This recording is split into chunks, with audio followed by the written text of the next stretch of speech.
Lord Mandelson's thought to dispute the suggestion that he asked for a much bigger severance settlement and believes he answered all vetting questions correctly at the time of his appointment. But did he answer them honestly? Like, I get what you mean. I answered them correctly because I wanted the job. These are the answers they wanted. But you didn't answer them honestly, did you? I'm as real as a real can get. What you see? Buongiorno freaks and geeks, welcome back to the channel. So it would seem like a blocked toilet, Peter Mandelson has risen back to the surface, and personally, I couldn't be happier. I mean, Keir Starmer really believed that the unprovoked attack on Iran by Israel and America would really be enough for everyone to forget his involvement in appointing Peter Mandelson as the UK ambassador to America. So apparently the government released what are known as the Mandelson Files, which for me, I don't know if I would ever want that connection if I wasn't involved in sex trafficking, but we are where we are. It's also interesting that Peter Mandelson got released with no charge, you know, on bail. That's pretty iffy, if you asked me. Anyway, Channel 4 released a small segment on the continuing fiasco. We're going to get straight into that. But before we do, don't forget to hit the buttons for like, subscribe, and tell me down below, when do you think it will be time for Keir Starmer to finally step down?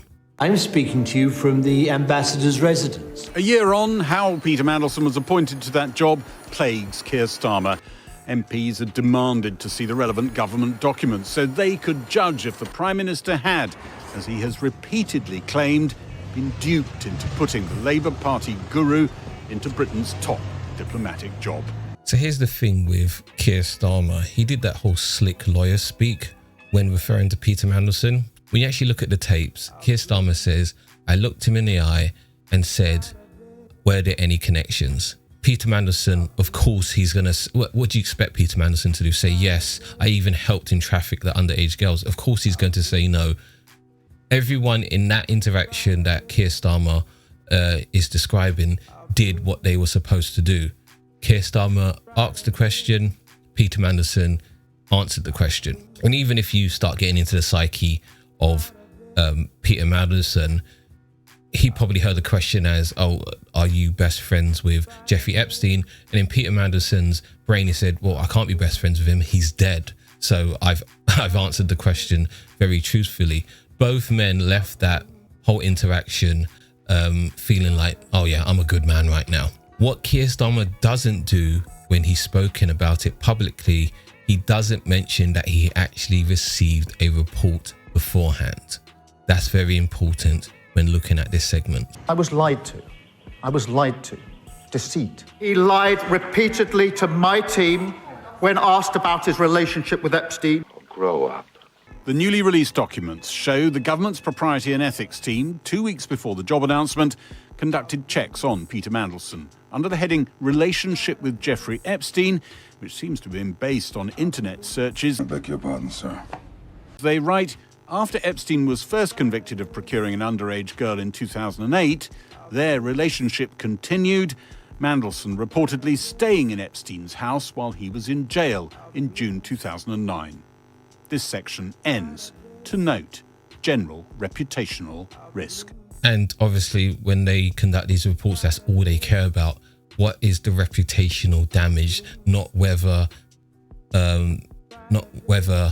Peter Mandelson is actually a bad person. It's what can you prove, like Denzel Washington said in Training Day. It's not what you know, it's what you can prove. Jake, how about that? And yeah, that's essentially what every government report is designed to display, to, especially when you're as high as the Prime Minister.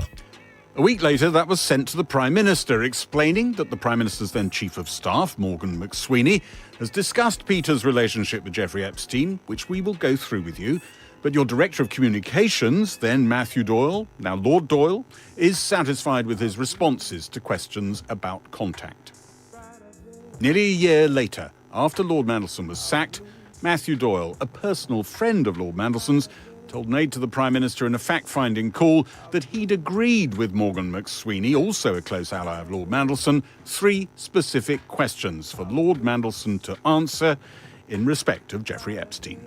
Do we get to know what those 3 questions were? I would love to find it. Maybe it goes into that in this report. But as you can see, everyone's dirty little fingers are over this. Even if you're saying that this Matthew Doyle and Morgan McSweeney are the ones to blame, Keir Starmer still trusted them, so he has to go as well. I cannot overstate this enough. He needs to go. He needs to leave.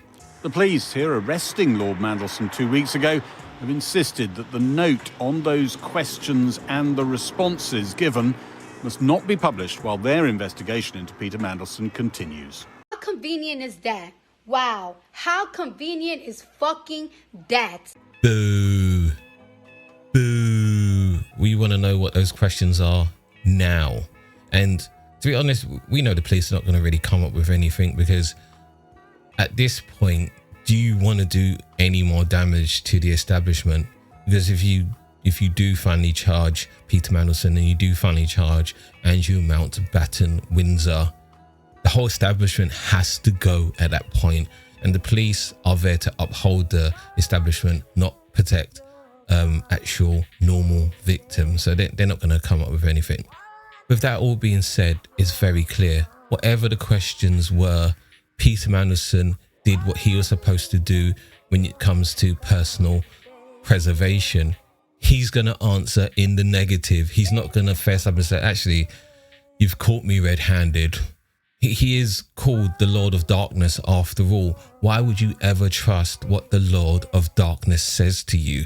Unless you're a devil worshipper. I don't know. The due diligence process fell short of what is required. No shit, Sherlock. We have already taken steps to address weaknesses in the system and to ensure that when standards of behaviour fall short of the high standards expected, that there will be more serious consequences. What are these weaknesses? That the people asking the questions don't have the powers of Professor X? Like, they're not mind readers? Because that's the only way you're gonna ever fall short. Because what do you mean? They asked him the questions, he gave them answers. Like, you can't do any more than that unless you actually take seriously when it says in bold black writing, general reputational risk. The Prime Minister claims that he was lied to. He wasn't lied to by this due diligence document. And it may be that Mandelson denied these claims. And if so, maybe the Prime Minister was lied to. But he was lied to by an inveterate liar who had been fired twice before. Good point. Months after Lord Mandelson's sacking, a number 10 aide had a fact-finding call with Jonathan Powell, the National Security Advisor and Blair administration veteran, who thought the Mandelson appointment had been weirdly rushed at the time and had raised concerns about the individual and reputation to Morgan McSweeney. Major side note, but all of these people doing these fact-finding calls look terribly evil.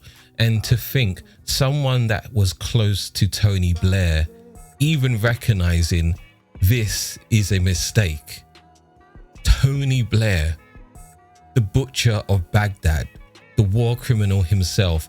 This guy worked with Tony Blair and he told Morgan McSweeney, "You're showing me how unserious you are." Jonathan Powell recalled the head of the Foreign Office, Philip Barton, had also had reservations about the appointment. I'm ready to bring my policy knowledge, entrepreneurial spirit to this role. That's gross! The government claims after he was sacked as ambassador, Lord Mandelson asked for a chunky severance settlement.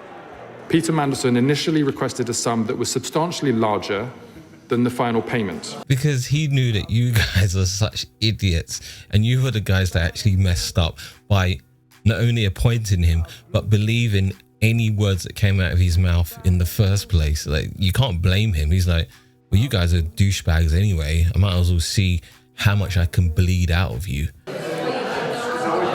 Not just to or even 3 times, but more than 6 times the final amount. What does he have on you as a government that he's requesting that? Government documents claim request by the individual to pay out the remainder of the 4 years' salary costs. This would have amounted to £547,000. Oh, he was trying to get paid. What do you mean, like, I still want to pay for the last 4 years? Even though I got this job on a lie and I've quit on a lie, but on the way out the door, I need you to pay me on that same lie.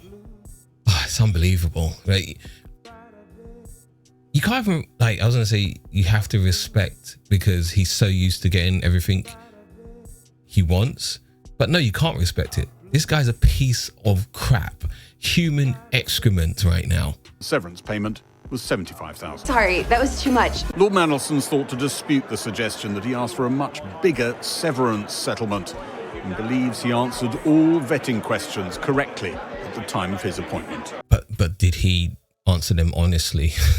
Like, I get what you mean. I answered them correctly because I wanted the job.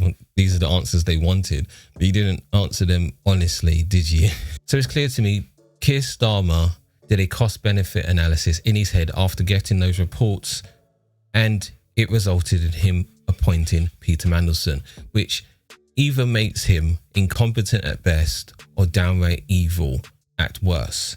Because when you actually do a true cost-benefit analysis of appointing or not appointing Peter Mandelson, these are the things I imagine he thought about. You appoint Peter Mandelson for cost.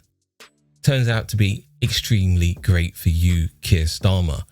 Morgan McSweeney is gone, your best and most trusted advisor who got you to be Prime Minister in the first place. The benefit of appointing Peter Mandelson, at least you got him out of the country and into America where the most evil people are. So I can see how that's quite enticing. Flip it over. You don't appoint Peter Mandelson. The cost. Doesn't seem like there's any cost to me. It's not like he cemented relationships between you and Washington. There was no cost. The benefit of not appointing Peter Mandelson. You don't lose Morgan McSweeney right now.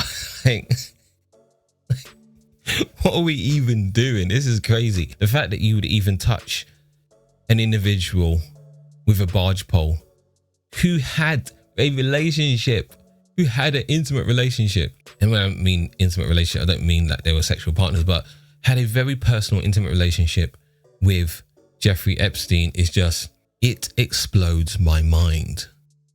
But anyway, I truly believe Keir Starmer is not going to last past the end of August as Prime Minister.